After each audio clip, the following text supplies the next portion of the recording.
Hey guys, it's Nikki Lee. I'm doing this video because I said that I wanted to do more YouTube, Facebook, Instagram videos and get a little bit more comfortable with the whole video thing. It could be a little nerve-wracking, and I thought that doing a question and answer portion would be a nice way to break the ice.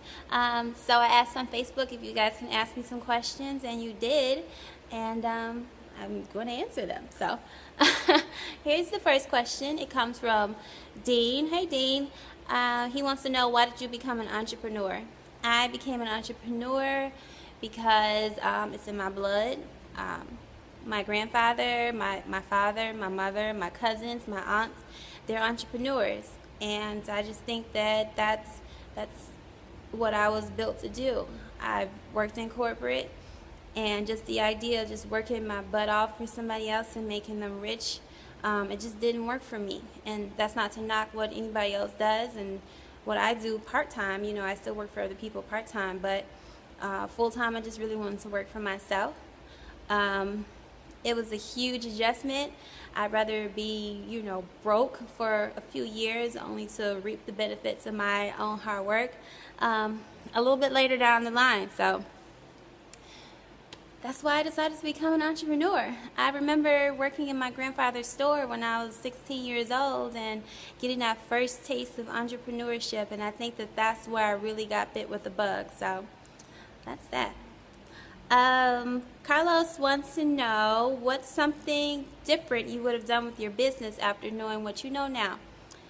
I would have definitely built the e-commerce section of my business.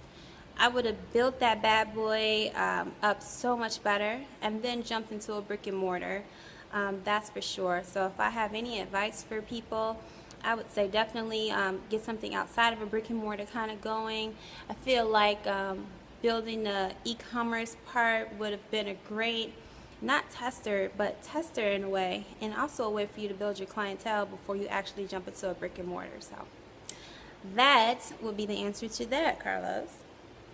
The next question comes from, my boo Kim. Hi, Kim. Let's see. Kim wants to know, what would you tell your younger self? For example, knowing what you know now, if you can go back and speak to a 25-year-old Nikki, what would you tell her?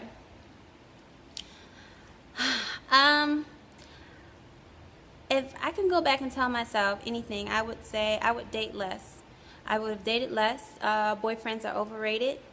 Feel like they were a distraction for me in my 20s, and I just would have dated less and just focused on building my business. You know, now that I'm a little bit older, it's the opposite. I'm so focused on just building my business and sure, a date, but having a boyfriend or a husband is not my focus.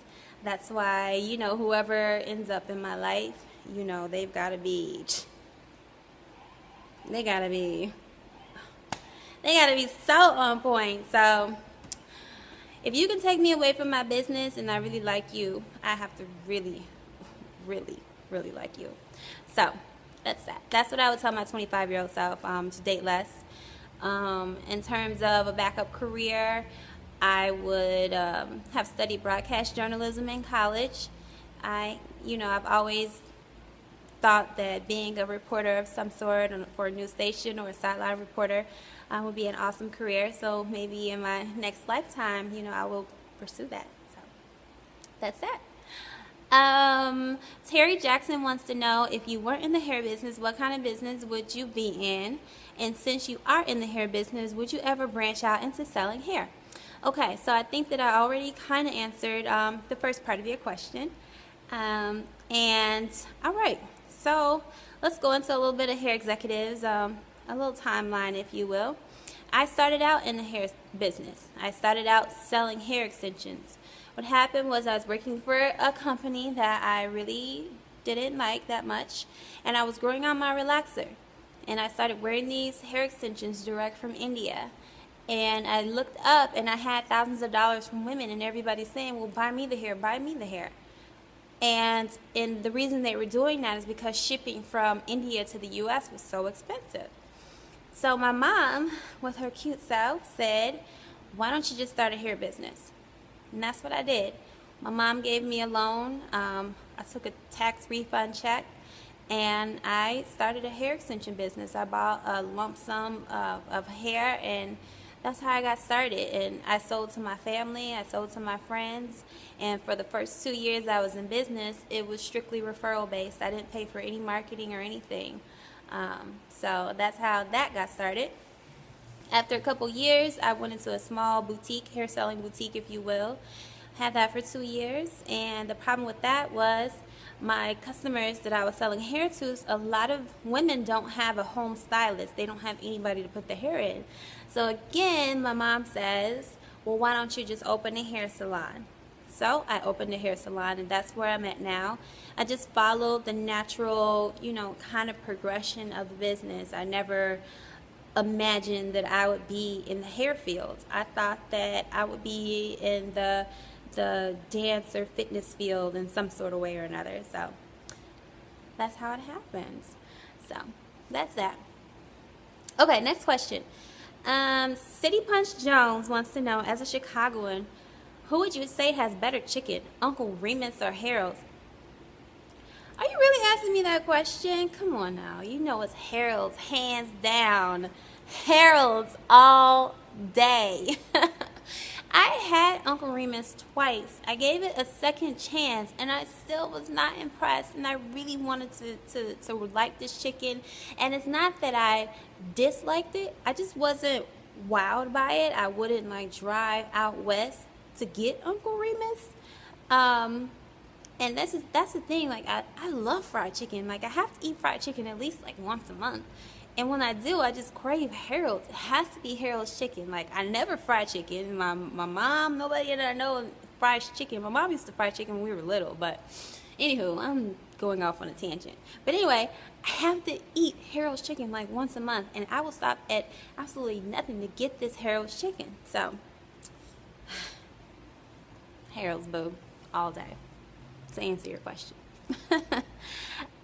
Okay, I'm going to butcher this name. This is so crazy.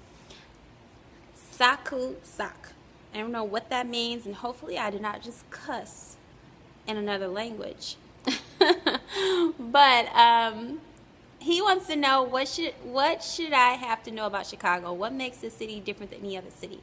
Oh, Chicago's beautiful. I know we get painted in a very negative light. But that's only a very small part of what Chicago is and what we represent. Just the architecture, our skyline, the shopping, and although Chicago is very segregated in its neighborhoods, you have this town and that town and this town and that town. Look at the beauty in that. Look at the fact that you can go to Pilsen and get authentic Mexican food. Look at the fact that you can go to Chinatown and get really good Chinese food and experience their culture and listen to them speak and look at how they dress and look at how they interact. I love that. And I don't know, I think that we as Chicagoans need to embrace that and get out of our neighborhoods and go experience some new things that Chicago has to offer. I mean, the nightlife is on point, the sporting events are on point. Even when we aren't winning, there's still a blast to go to. We have some of the biggest teams. We have a team. We have several teams here in Chicago. So yeah, it's just there's a lot of culture. There's a lot to do in Chicago. I've been in Chicago for most of my life, and I'm still finding new things, and I still fall in love with my city more and more, every day. Every new activity, every, new person that I meet. I don't know, I love Chicago. I don't know if I'm going to be in Chicago forever, but for now I'm here and I love it. So that's that. I think that there's one more question. Yes. Okay, this comes from Don Mega on Facebook, and he wants to know, what was the biggest obstacle or challenge you had to overcome running your most successful business venture? I've had other business ventures, and by far my most successful is hair executives. And the biggest obstacle that I had to challenge to deal with was financing, money. You need money to make money. And that's just what it is. To be frank with you, my salon was a very expensive project. I didn't think that it was going to be as expensive as it was. I knew I planned for X amount of dollars, and obviously I went well over, what I initially planned to spend, to the tune of $15,000 over what I planned to spend. And the thing about it is a lot of that money came from out of my own pocket. And that's just what happens when you're an entrepreneur. You spend more money, you can plan down to every penny, but money is important. So getting your financing together, if you need to take out a business loan or a personal loan or whatever the case may be, that was by far the most challenging part of this business venture. And it's only the beginning because I still need some more money. Somebody got some money they can lend me, because it's a lot of stuff that I need to do so that I can make more money. I'm so serious.